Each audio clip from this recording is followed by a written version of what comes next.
নমস্কার বন্ধুরা, আমি জয়রাজ খেল গল্প পরিবারে তোমাদের স্বাগত জানাই। তো ইন্ডিয়ান ফুটবলের কি হবে? আমরা কবে ওয়ার্ল্ড কাপ খেলবো? আদৌ কি খেলতে পারবো? আমি বা আমার মতো যারা আছে তারা কি ইন্ডিয়া ওয়ার্ল্ড কাপে খেলছে এরকম কিছু দেখতে পারবো? পারবো না, মনে হচ্ছে পারবো না। কিন্তু হ্যাঁ, একটা ভালো খবর আছে। ভালো খবর এটাই যে ইন্ডিয়া ইন্ডিয়ার স্পোর্টস মিনিস্ট্রি একটু নড়েচড়ে বসেছে এবং চেষ্টা করছে ভালো কিছু করার ফুটবলের।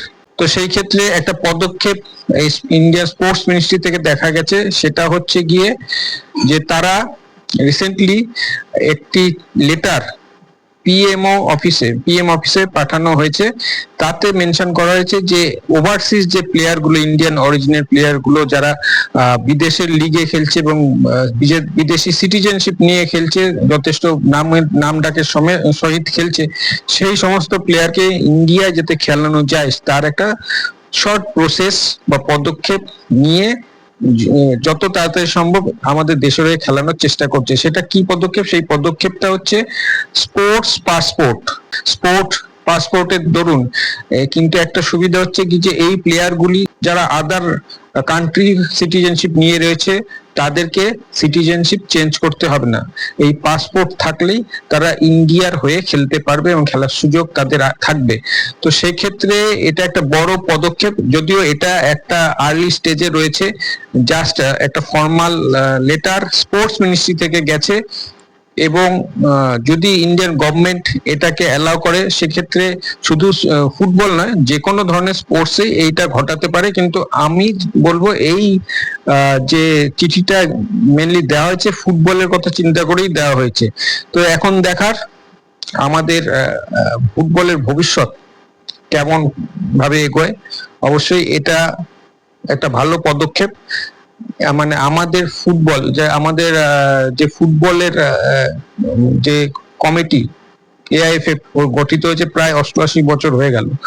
তো সেক্ষেত্রে 88-90 এরকম বছর হয়ে গেল। তো সেক্ষেত্রে দেখা যাচ্ছে যে এত বছর ধরেও আমাদের দেশ কি করেছে? ফুটবল কিছুই করতে পারেনি সেভাবে। তো এই আরো 88 বছর চলে যাবে এরকম কি সময় নিতে হবে? যেখানে অন্য দেশগুলো প্রবল ভাবে ফুটবলের দিকে তাদের ঝোঁক রেখেছে এবং উন্নতি করার চেষ্টা করছে। বাংলাদেশ তাদের অরিজিন প্লেয়ার গুলিকে নিয়ে আসছে, তাদের টিমে খেলাচ্ছে। তো এরপরে যা হাল হবে, বাংলাদেশ বলে বলে ইন্ডিয়াকে হারাবে যদি এরকম হয়। আমাদের দেশে ট্যালেন্ট আছে, কিন্তু সেই ট্যালেন্টকে সেই গ্রাসরুট থেকে মানে ওঠানো, তাদের সেই পর্যায়ে নিয়ে গিয়ে খেলানো এবং সেইভাবে তৈরি করতে যা পরিকাঠামো, মনে হয় না আমরা দেখতে পারবো ওয়ার্ল্ড কাপ খেলতে পারবো। তো সেই জন্য এইটা একটা মহৎ উদ্যোগ। তো এই উদ্যোগের ফলে হয়তো কেউ বলবে যে আমাদের যে দেশীয় প্লেয়াররা আছে তাদের হয়তো অবশ্যই একটা সুযোগ কমে গেল। কিন্তু কিছু ভালো করতে গেলে কিছু কঠোর পদক্ষেপ নিতে হয়।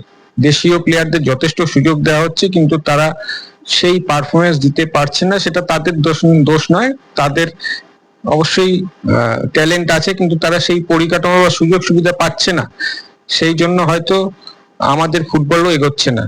তো এখন যেহেতু অন্যান্য দেশগুলো প্রবলভাবে এগিয়ে চলেছে, উন্নতি করে চলেছে ফুটবলে, এবং সাফ কাপ আমরা যেটা বরাবরই একটা গর্বের সাথে বলি জিতে আসছি, এরপরে কিন্তু সেই কাপটাও জিততে আমাদের কালঘাম ছুটবে, হয়তো হেরেও যাব। মানে এরকম ব্যাপার। পাকিস্তান, বাংলাদেশের কাছে শ্রীলঙ্কাও তাদের অরিজিন প্লেয়ার অনেক 7 থেকে 10টা অরিজিন প্লেয়ার তাদের টিমে অন্তর্ভুক্ত করেছে। সেক্ষেত্রে ইন্ডিয়া পিছিয়ে রয়েছে এই ব্যাপারটা। তো এটা একটা সাধুবাদ জানাবো যে এই পদক্ষেপটাকে। এবং তোমাদের কি মতামত এই পদক্ষেপ সম্পর্কে? যদি এটা সফল হয় তাহলে তোমরা কি এটাকে সাপোর্ট করো? অবশ্যই আমাকে কমেন্টে জানাও। তো আজ এখানেই শেষ করছি, দেখা হচ্ছে পরের ভিডিও। যারা আমার ভিডিওটিকে ফেসবুক থেকে দেখছো তারা আমার পেজটিকে ফলো করো আর ভিডিওটিকে লাইক কমেন্ট করো।